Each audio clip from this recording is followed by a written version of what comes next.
Hi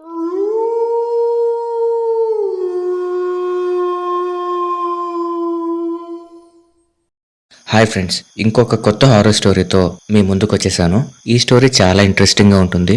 so video మొత్తం చూసి మీకు నచ్చితే వీడియోని లైక్ చేసి మా ఛానల్ని సబ్స్క్రైబ్ చేసుకొని పక్కనున్న బెల్ సింబల్ యాక్టివేట్ చేసుకోండి. ఇక లేట్ చేయకుండా స్టోరీలోకి వెళ్ళిపోదాం. పవన్ అండ్ జాన్ ఇద్దరు మంచి ఫ్రెండ్స్. వాళ్ళిద్దరూ 10th క్లాస్ కొత్త స్కూల్లో జాయిన్ అయ్యి ఒక వారం అవుతూ ఉంటుంది. అయినా కూడా వాళ్ళ టేస్ట్ అండ్ క్యారెక్టర్స్ కలవడం వల్ల వాళ్ళిద్దరూ చాలా మంచి ఫ్రెండ్స్ అయ్యారు. ఒకరోజు జాన్ పవన్ వాళ్ళ ఇంటికి వెళ్ళి టీవీ చూస్తూ ఉన్నాడు. అప్పుడే జాన్ వాళ్ళమ్మ చాలా లేట్ అయింది, ఇంటికి రిటర్న్ అవ్వు అన్నారు. అప్పుడు జాన్ సరే అని చెప్పి పవన్ ఇంటి నుండి బయటికి వెళ్ళాడు. బయటేమో భయంకరమైన వర్షం కురుస్తోంది. అప్పుడు పవన్ జాన్తో వాళ్ళమ్మ పర్మిషన్ అడిగి ఈరోజు నైట్కి వాళ్ళ ఇంట్లోనే ఉండమని చెప్పాడు. జాన్కి కూడా పవన్తో టైం స్పెండ్ చేయడం బాగా ఇష్టం కాబట్టి వాళ్ళమ్మకి కాల్ చేసి వర్షం పడుతోంది, పవన్ వెళ్ళలేడు, ఇక్కడే ఈ నైట్ స్టే చేస్తాడు అని అడిగాడు. వాళ్ళమ్మ కూడా సరే జాగ్రత్త అని చెప్పి ఫోన్ కట్ చేశారు. ఇక వాళ్ళిద్దరూ డిన్నర్ కంప్లీట్ చేసుకుని నిద్రపోవడానికి పవన్ రూమ్కి బయలుదేరారు. జాన్ అసలే టైర్డ్గా ఉన్నాడు కాబట్టి పవన్తో ఏంటి పవన్ ఇక నిద్రపోదామా అని అడిగాడు. అప్పుడు పవన్ జాన్ వైపు కొంచెం వియర్డ్గా చూస్తూ ఇప్పుడే కదా జాన్ రూమ్లోకి వచ్చాం, అప్పుడే అంత తొందర ఏముంది అని అన్నాడు.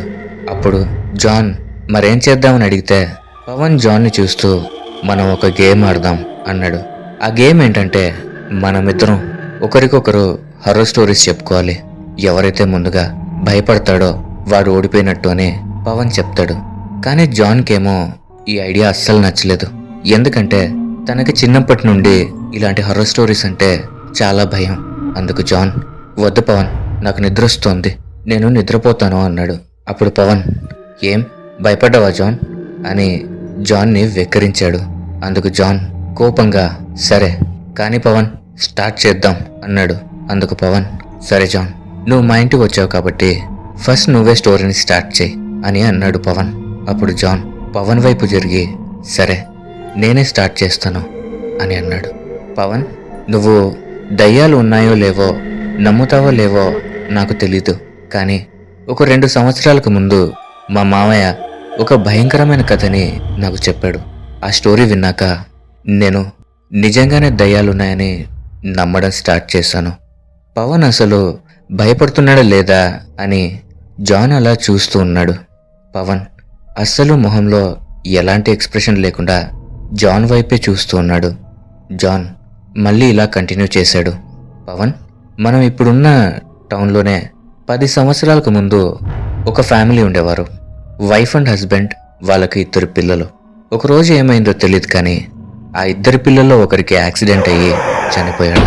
ఆ తర్వాత పక్కింటి వాళ్ళంతా ఆ ఫ్యామిలీ ఆ పిల్లోడి బాడీని తీసుకెళ్ళి శ్మశానంలో పూడ్చిపెడతారని చాలా వెయిట్ చేశారు. కానీ ఎన్ని రోజులైనా ఆ శవాన్ని వాళ్ళు తీయలేదు, ఇంట్లోనే ఉంచుకున్నారు.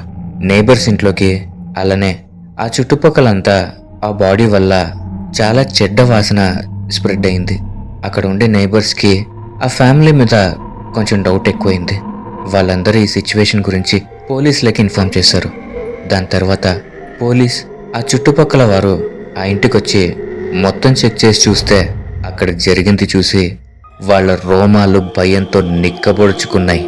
ఎందుకో తెలుసా పవన్ అని జాన్ అడిగితే పవన్ తెలియదు అన్నట్లుగా తల ఊపాడు. అప్పుడు జాన్ స్టోరీని కంటిన్యూ చేస్తూ ఎందుకంటే వాళ్ళు మనిషి మాంసం తినేవాళ్ళు, వాళ్ళ కొడుకు శవాన్ని వాళ్ళు భయంకరంగా చీల్చి లోపలుండే అవయవాలను తింటున్నారు. ఈ కేసు ఈవెన్ పోలీసు వాళ్ళకు కూడా చాలా డిస్టర్బింగ్గా అనిపించింది. వాళ్ళని వెంటనే అరెస్ట్ చేసి తీసుకుని వెళ్ళారు అని జాన్ చెప్పాడు. అప్పుడే పవన్ మొహంలో జాన్ కొంచెం భయాన్ని అబ్జర్వ్ చేశాడు. దాని తర్వాత జాన్ పవన్తో అప్పటి నుండి ఆ చనిపోయిన పిల్లవాడి ఆత్మ ఈ ఊర్లో తిరుగుతూ ఉందని ఇప్పటికీ చాలా మంది నమ్ముతారు పవన్ అని జాన్ చెప్పాడు. ఇక జాన్ పవన్ వైపు చూస్తే పవన్ ఎక్స్ప్రెషన్స్ కొంచెం భయపడుతున్నట్టుగా కనిపించాయి. ఇక బెట్లో ఆల్మోస్ట్ జాన్ గెలిచాడు అనుకునేంతలోపే పవన్ జాన్ వైపు చూసి జాన్ నువ్వు చెప్పిన స్టోరీ చాలా బాగుంది, నాకు కొంచెం భయం కూడా వేసింది, కానీ నువ్వు ఇంకా బెట్ వినవ్వలేదు. ఇప్పుడు నా వంతు, నేను స్టోరీ చెప్తాను విను అని పవన్ జాన్తో అన్నాడు. అందుకు జాన్ చెప్పు పవన్, నువ్వెంత చెప్పినా నేను భయపడనులే అని పవన్తో అన్నాడు. అప్పుడు పవన్ నవ్వుతూ స్టోరీ స్టార్ట్ అవ్వని జాన్ అని చెప్పి స్టోరీని స్టార్ట్ చేశాడు. జాన్, నువ్వు చెప్పిన స్టోరీ ఈ ఊరికి రిలేట్ అయింది, కానీ నేను చెప్పే ఈ స్టోరీ మన ఇంటికి రిలేట్ అయింది. అంటే ఇప్పుడు మనం ప్రెజెంట్ ఉన్న ఈ ఇంటికి రిలేటెడ్. ఈ ఇంటి ఓనర్ వాళ్ళ కూతురు మెంటలీ డిసేబుల్డ్ పర్సన్. తను గాల్లో చూసి ఏదేదో మాట్లాడుకుంటూ ఉండేది. కొన్నిసార్లు రాత్రిపూట ఎవరో తన పీక పిసికేస్తున్నట్టు గట్టిగా అరిచేది, ఏడ్చేది. ఆ అమ్మాయి వాళ్ళ పేరెంట్స్కి ఆ అమ్మాయి అంటే చాలా ఇష్టం. ఆ అమ్మాయిని చాలా హాస్పిటల్స్లో కూడా చూయించారు. ఎంతమందికి చూయించినా నయం కాలేదు. ఇక రోజులు గడిచే కొద్దీ ఆ అమ్మాయి మెంటల్ కండిషన్ ఇంకా భయంకరంగా మారుతూ వచ్చింది. ఎంత భయంకరమైన సిచ్యువేషన్లోకి వచ్చిందంటే తనని వాళ్ళ పేరెంట్స్ ఒక రూమ్లో కట్టేసి లాక్ చేసేశారు.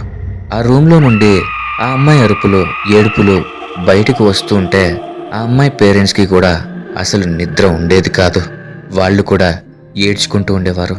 కానీ వాళ్ళ దగ్గర వేరే ఆప్షన్ లేదు. పాపం ఆ అమ్మాయి ఆ చీకటి గదిలో చాలా టార్చర్ అనుభవించేది. ఇక ఒకరోజు ఏమైందో తెలుసా జాన్ అని పవన్ జాన్ వైపు చూశాడు. అప్పటికే జాన్కి భయంతో ముచ్చెమటలు పట్టేసింది. ఇంతలో జాన్ భయపడుతూ ఏమైంది పవన్ అని అడిగాడు. అందుకు పవన్, ఈ రోజులాగానే ఆ రోజు కూడా భయంకరమైన వర్షం పడుతూ ఉంది. ఆ అమ్మాయిని ఎప్పటిలాగానే ఆ రోజు కూడా ఆ రూమ్లో కట్టిపడేశారు. పేరెంట్స్ ఏమో వాళ్ళ రూమ్లో నిద్రపోతున్నారు. ఇంతలో ఆ అమ్మాయి వాళ్ళ నాన్నకి బెడ్ మీద ఏదో తడిగా అనిపించి లేచి చూశాడు. రూమ్లో అంతా చీకటిగా ఉండడం వల్ల ఆయనకు అసలు ఏం కనిపించడం లేదు. కానీ ఆయనకేమో ఏదో తడిగా తగులుతోంది. వెంటనే ఆయన తన భార్యని నిద్రలేపాడు. ఎంత లేపుతున్నా ఆవిడ లేవట్లేదు. ఇక ఆయనకు భయం ఎక్కువయ్యి వెంటనే లేచి రూమ్ లైట్ ఆన్ చేసి తన భార్య వైపు చూశాడు. అది చూసిన ఆయనకి వణుకు పుట్టింది. ఎందుకంటే తన భార్య రక్తంలో తడిచిపోయి ఉంది. గొంతులో ఎవరో చాలా బలంగా కత్తిని దింపారు. మొహాన్ని కూడా ఎవరూ అసలు గుర్తుపట్టలేనంతగా భయంకరంగా రక్కేసి ఉంది. తర్వాత ఆయన రూమ్ కార్నర్లో చూస్తే వాళ్ళ కూతురు నిల్చుని కనిపించింది. చేతిలో రాడ్ లాంటిదేదో పట్టుకునుంది. ఆ అమ్మాయి చాలా వేగంతో ఆయనని అటాక్ చేయడానికి ట్రై చేసింది. ఆయన ఎలానో ఆ అమ్మాయిని పక్కకు తోసేసి ఆ రూమ్ని లాక్ చేసేశాడు. తర్వాత పోలీస్ వాళ్ళకి ఇదంతా చెప్పాడు. వాళ్ళు ఆ అమ్మాయిని అరెస్ట్ చేశారు. కానీ అతనికి ఇప్పటికే అర్థం కాని విషయం ఏంటంటే వాళ్ళ అమ్మాయిని రూమ్లో కట్టేసి లాక్ చేశారు, కానీ ఆ రూమ్లో నుండి ఎలా బయటకు వచ్చింది అని. ఇది ఈ ఇంట్లో జరిగిన నిజమైన ఇన్సిడెంట్ అని పవన్ జాన్ వైపు చూశాడు. అప్పటికే జాన్ చాలా భయపడిపోతూ ఉన్నాడు. అప్పుడు పవన్ జాన్తో, ఏం జాన్, భయపడ్డావా అని అడిగాడు. అందుకు జాన్, లేదు నేను భయపడలేదు అని అన్నాడు. అప్పుడే పవన్ జాన్ని చూస్తూ నవ్వుతూ, సరే జాన్, నీకు ఇంకో భయంకరమైన స్టోరీ చెప్తాను, కానీ ఇది స్టోరీ కాదు, నిజంగా జరిగింది అని మళ్ళీ చెప్పడం స్టార్ట్ చేశాడు. పవన్కి జాన్ మొహంలో చాలా భయం కనిపిస్తుంది. అయినా కూడా పవన్ ఆపకుండా స్టోరీని జాన్కి ఈ స్టోరీ విను అని చెప్పడం స్టార్ట్ చేశాడు. ఒకరోజు ఒక అబ్బాయి చదువుకుందామని నైట్ అవుట్కి వాళ్ళ ఫ్రెండ్ ఇంటికి వెళ్ళాడు. ఆ రోజు చాలా భయంకరంగా వర్షం పడుతూ ఉంది. అసలు ఆ అబ్బాయి వాళ్ళ ఫ్రెండ్ ఎలాంటి వాడో అని తెలుసుకోకుండా వాళ్ళ ఇంటికి వెళ్ళిపోయాడు. అదే అతను చేసిన చాలా పెద్ద తప్పు. ఇది వినగానే జాన్ హార్ట్ బీట్ ఒక్కసారిగా రైజ్ అయింది. ఎందుకంటే జాన్ కూడా పవన్ వాళ్ళ ఇంటికి అలానే వచ్చి ఉన్నాడు కాబట్టి. మళ్ళీ పవన్ ఈ విధంగా కథ కంటిన్యూ చేశాడు. ఆ అబ్బాయి ఆ రోజు నైట్ చదువుకొని నిద్రపోతున్నాడు. బయట చాలా భయంకరమైన వర్షం పడుతూ ఉంది. ఒక్కసారిగా ఒక ఉరుము శబ్దం చాలా గట్టిగా వినపడడంతో అతను ఉలిక్కిపడి నిద్రలేచాడు. అప్పుడు తన ఎదురుగా ఆ అబ్బాయి ఫ్రెండ్ వాళ్ళ ఫ్యామిలీ అంతా నిల్చుని ఉన్నారు. వాళ్ళంతా అతని వైపు చాలా భయంకరంగా చూస్తున్నారు.